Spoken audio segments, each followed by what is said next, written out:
تو ہمیں اپنی اس چند روزہ زندگی کو حضور علیہ الصلوۃ والسلام کے سنت کے اوپر ڈال، اتنا فائدہ ہوگا کہ کبھی ہم نے تصور بھی نہیں کیا۔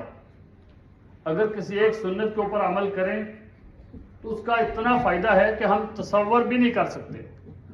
حضور علیہ الصلوۃ والسلام کی ایک سنت یہ ہے کہ حضور علیہ الصلوۃ والسلام فجر کی 2 رکعت سنت گھر میں ادا کر کے پھر مسجد میں تشریف لے آتے فرض نماز کے لیے۔ اور ایک بات یہ ذہن میں رکھیں کہ فرض نماز مسجد کی افضل ہے، سنت اور نفل نماز گھر کی افضل ہے۔ فرض نماز مسجد کی افضل ہے، سنت اور نفل نماز یہ گھر کی افضل ہے۔ اور ایک روایت کے اندر تو یہ بھی لکھا ہے کہ حضور علیہ الصلوۃ والسلام نے فرمایا، جس کا مفہوم یہ ہے کہ اپنے گھروں کو قبرستان نہ بناؤ، اپنے گھروں کے اندر نماز پڑھا کرو۔ اس نماز سے مراد نفلی نماز ہے، مرد حضرات کے لیے۔ عورتوں کے لیے گھر میں نماز پڑھنا ہے، اور مردوں کے لیے یہ ہے کہ سنت اور نفل گھر میں پڑھے، فرض نماز جا کر مسجد میں ادا کرے۔ تو حضور علیہ الصلوۃ والسلام کی ایک سنت یہ ہے کہ فجر کی 2 رکعت سنت گھر میں ادا کرتے، پھر فرض نماز کے لیے مسجد میں تشریف لاتے۔ اور آپ علیہ الصلوۃ والسلام نے ارشاد فرمایا کہ اللہ تعالیٰ جو یہ عمل کرتا ہے اس کو 3 فائدے دیتے ہیں۔ کتنے فائدے؟ 3 فائدے۔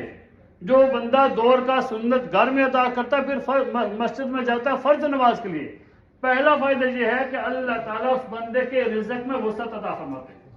آج ہم رزق کی خاطر دن بھر گھومتے رہتے ہیں، پھرتے رہتے ہیں، محنت کرتے رہتے ہیں، لیکن کتنا آسان طریقہ ہے کہ فجر کی 2 رکعت سنت گھر میں ادا کرے، پھر مسجد میں جا کے بقیہ نماز 2 رکعت فرض مسجد میں ادا کرے۔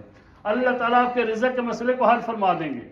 اور دوسرا مسئلہ فرمایا، دوسرا فائدہ یہ ہوتا ہے کہ جو بندہ 2 رکعت سنت گھر میں ادا کرتا ہے، اللہ تعالیٰ اس کو فائدہ یہ دیتے ہیں کہ اس کے گھر کے اندر جو لڑائی جھگڑا ہوتا ہے اللہ تعالیٰ اس کو ختم فرما دیتے ہیں۔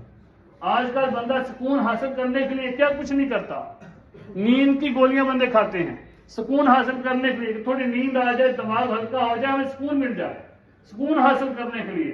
اور میں جو بندہ 2 رکعت سنت فجر کی گھر میں ادا کرتا ہے پھر مسجد میں جاتا ہے فرض پڑھنے کے لیے، اللہ تعالیٰ اس کو سکون عطا فرماتے ہیں، اس کے گھر کے لڑائی جھگڑے کو ختم فرما دیتے ہیں۔ تیسری چیز جس کے لیے میں اور آپ اللہ تعالیٰ سے دعائیں مانگتے ہیں، ہر مومن کی، ہر مسلمان کی دل کی تمنا ہے، دل کی آرزو ہے، دل کی خواہش ہے کہ یا اللہ ہماری موت ایمان پر آئے۔ کس چیز پر آئے؟ ایمان پر آئے۔ یا اللہ کہ جس وقت ہمارا آخری وقت ہو، ہماری زبان پر جاری ہو لا الہ الا اللہ محمد رسول اللہ، ہماری زبان کے اوپر جاری ہو۔ ہر مومن کی خواہش ہے، ہر مسلمان کی خواہش ہے، ہر مومن کی دل کی تمنا ہوتی ہے کہ یا اللہ ہمیں موت جب آئے، اور ہم اس کے لیے دعا مانگتے ہیں کہ اللہ جب ہمیں موت آئے تو ایمان پر آئے۔ فرمایا کہ جو بندہ 2 رکعت سنت فجر کی گھر میں پڑھ کے پھر مسجد میں جاتا ہے، اللہ تعالیٰ اس کو تیسرا فائدہ یہ دیتے ہیں کہ اس کو جب موت کا وقت آتا ہے تو ایمان کے اوپر اس کو موت عطا کرتے ہیں۔ کتنا بڑا فائدہ ہے۔ تو کوشش کریں گے انشاءاللہ کہ آج کے بعد سنت 2 رکعت فجر کی گھر میں ادا کریں گے، پھر فرض نماز ہم مسجد میں ادا کریں گے۔ اور ایک چیز، ایک صحابی ایک دن آئے، فرمایا یا رسول اللہ صلی اللہ علیہ وسلم میرے گھر میں رزق کی کمی ہے، میرے گھر میں رزق کی کمی ہے۔ حضور علیہ الصلوۃ والسلام نے فرمایا میرے پیارے صحابی، ایک عمل تو نے کرنا ہے، رزق دروازہ توڑ کے تیرے گھر میں داخل ہوگا۔ کیا کرے گا؟ رزق دروازہ توڑ کے تیرے گھر میں آئے گا۔ فرمایا کہ جب تم گھر میں داخل ہو تو پہلے کہنا ہے السلام علیکم ورحمۃ اللہ وبرکاتہ۔ کوئی گھر میں ہو یا نہ ہو، تو نے گھر میں داخل ہوتے ہوئے سلام کرنا، یہ کام کرنا ہے۔ پھر اس کے بعد میری ذات کے اوپر ایک مرتبہ اپنے درود پاک پڑھنا ہے۔ کیا پڑھنا ہے؟ میری ذات کے اوپر ایک مرتبہ اپنے درود پاک پڑھنا ہے، جو درود پاک آپ کو یاد ہو۔ فرمایا تیسری کام یہ کرنا ہے کہ ایک دفعہ سورۃ اخلاص قل هو اللہ احد آپ نے پڑھنی ہے۔ اللہ تعالیٰ آپ کے گھر میں رزق کی وسعت عطا کریں گے، رزق جو ہے دروازہ توڑ کے تمہارے گھر میں داخل ہوگا۔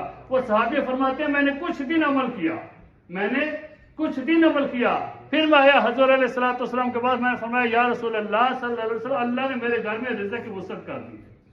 حضور علیہ الصلوۃ والسلام عمل بتائے اور گھر میں رزق کی وسعت نہ ہو، کوشش کریں گے انشاءاللہ جب بھی گھر میں داخل ہوں گے کیا کریں گے؟ السلام علیکم ورحمۃ اللہ وبرکاتہ، پھر قل هو اللہ احد، اور پھر ایک مرتبہ حضور علیہ الصلوۃ والسلام کی ذات کے اوپر کیا کرنا ہے؟ درود پاک پڑھنا ہے. اللہ تعالی ہمیں عمل کرنے کی توفیق عطا فرمائے اور رسول اللہ صلی اللہ علیہ وسلم کی سنت کے اوپر ہمیں چلنے کی اللہ تعالی ہمیں توفیق عطا فرمائے.